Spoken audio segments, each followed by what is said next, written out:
Assalamualaikum warahmatullahi wabarakatuh.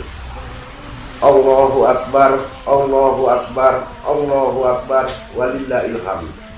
Hari Raya Idul Adha sebagai puncak dari rangkaian ibadah haji merupakan momen untuk meningkatkan kekhusyukan dan toleransi sesama umat di tengah keberagaman bangsa. Keikhlasan dan ketakwaan Nabi Ibrahim alaihissalam adalah teladan bagi kita untuk menjadi lebih baik.